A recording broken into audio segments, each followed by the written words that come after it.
Hello, two heads up here. Welcome to another one of my God Wars dungeon guides. This time it's Armadyl. Now, for Armadyl, there are a lot of different setups you can use, potentially, but let me try and cover everything first beforehand. Let's talk about the boss. So the Armadyl boss uses range, magic, and after a certain period of time, he also uses melee. But you usually kill the boss before he starts using melee, so that's really nothing to worry about, unless if you're soloing or possibly duoing. With his range attack, he maxes a 70, so it's very important to keep your range prayer up at all times while he's up. And keep it up before he spawns, because you don't want to get smacked to 60 or 70. He uses magic attacks. He maxes, I think, 22s with his magic, 26s, something along those lines. Also in the room, he has his 3 minions, and so since you're going to be playing range, you do need to tank the mage attack from the minion, one of the minions, and the melee attacks from one of the minions. So the whole setup, what you want in your setup is a setup with very high magic defense and relatively high melee defense, along with a high range bonus, of course. And there's several ways of going about doing so. Let's talk about the god items you need for Armadyl. You do need an Armadyl item. So you can have any piece of Armadyl armor or use an Armadyl pendant. And you do need a Zamrock item. So since we're talking about gear, let's dive into the gear setup. There are very many different gear setups you can use, all with different ratios of melee defense to magic defense. Dragonhide has higher melee defense than Carol's, but Carol's has much higher magic defense than Dragonhide. So, yeah, you can do it in Dragonhide, but you will get hit a lot.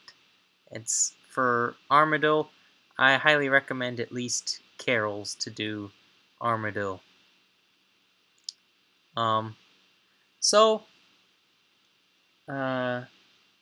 What are some good pieces to choose for a Zamrock item? Well, as you can see, I got a Zamikite shield here. That's one option. Previously I made an Armadyl guide. This is just a follow-up guide. I've done Armadyl several times since release, but I kind of quit Armadyl 2 or 3 days after release, simply because of, one, how long it takes to get the kill count, and now you need to get an 80 kill count in case if your world gets hit offline, so you can run back in and get your stuff.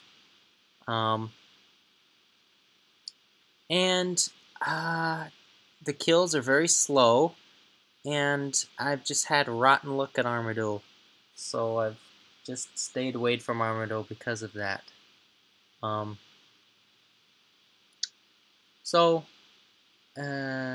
else? Right, Zami item. What other Zami items you can use? You can use a Zamrock Kite Shield or Zamrock Vamp Races. Those are really the best Zami items to do. In comparison with Barrow's Gloves, Zami Vamp Races give much lower melee defense, so -10 melee defense, but Zami Vamp Races do give 2 higher magic defense. Barrow's Gloves do give a 2 higher range attack bonus than Zami Vamp Races. So, out of all the Zamrock items or pieces you could wear or buy, the Zamrock Kite Shield is definitely the cheapest. It's less than 300k, so it's a great one to use. But if you have something like a DFS you want to use, then you can definitely use a Zamrock Vamp Races in the DFS. That would be the better way to go. So I do either recommend for the top and bottom Carol's or Armadyl armor, like no exceptions, because if you use Dragonhide, you sacrifice too much magic defense, and there's no way to compensate for that, really. So just leave it with the Carols. Carols is pretty much a must.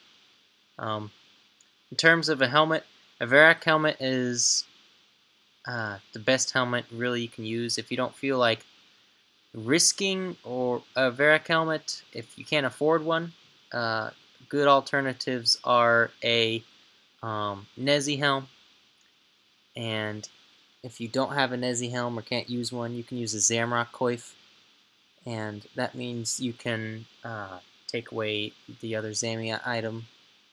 So you could use a Zami coif, a Dragon Square Shield, and Barrow's Gloves if you wanted to.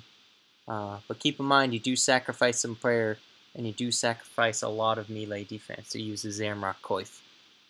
I recommend a Varrock's helm, and at the very least a Nezi helm. I don't recommend a Torag's helm, because a Torag's helm over a Varrock's helm just gives more range defense, and you lose that prayer bonus of a Varrock's helm. So it's just not, it's just really not worth bringing. A Nezi helm, in comparison to Varrock's helm, gives +3 magic defense. You say it gives no range attack penalty.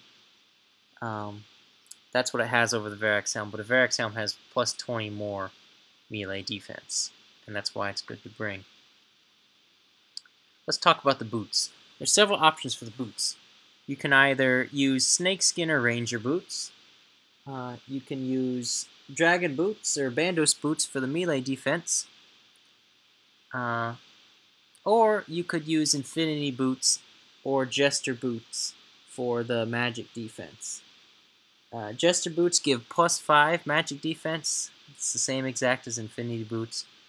If you've done the Fremnik Isles quests, you just go back to Jezito and go to that king's chest and get yourself another pair of jester boots. As for the ring, if you're soloing, I definitely recommend Ring of Life. But if you want to use a ring that'll help your stats, you have two options. You have a Seer's Ring or Archer's Ring. An Archer's Ring is over 4 mil, well over 4 mil, and a Seer's Ring I think is around 600k, 800k at most, I think. So Seer's Ring will definitely help you tank the magic attacks, and it's a fraction of the cost of an Archer's Ring, so it's a good way to go. I think that's everything in terms of the armor. There's a lot to discuss about the armor. Like I said, there's a lot of variability you can use with a setup at Armadyl. And this isn't even including a crystal bow setup. So, let's talk about inventory real quick. I have my Fury in my inventory. The advantage of bringing an Armadyl piece over a just using an Armadyl pendant is you save an inventory space. So if I was to have an Armadyl chest plate, let's say, then I'd have an extra inventory space because I wouldn't have to bring the Armadyl pendant and then bring the Fury switch. So I could put an extra brew in my inventory because of that.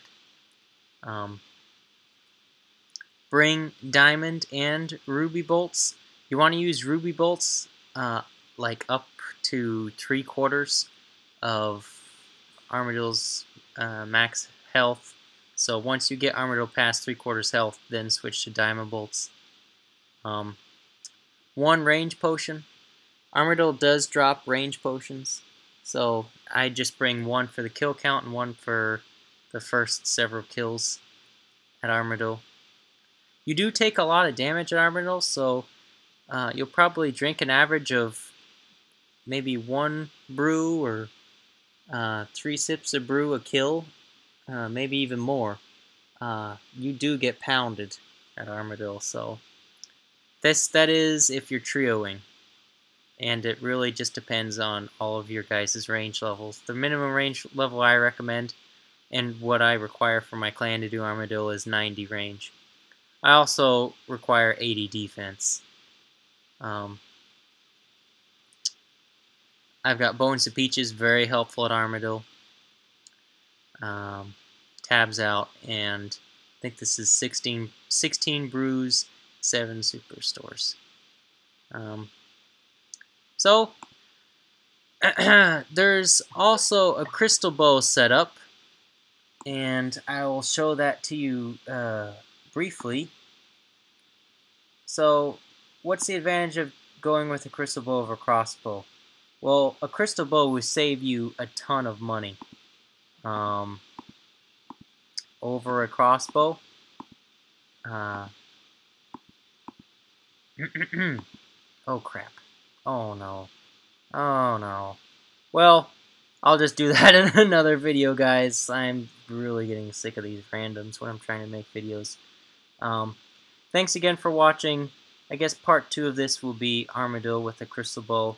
But for this first part, I'll say that in comparison with the two, yeah, you'll get much faster kills with a crossbow, but a crystal bow is much cheaper than a crossbow.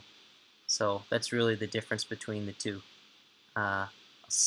Please leave a like if this was helpful. I tried to be as thorough as possible, and I'll see you guys next time.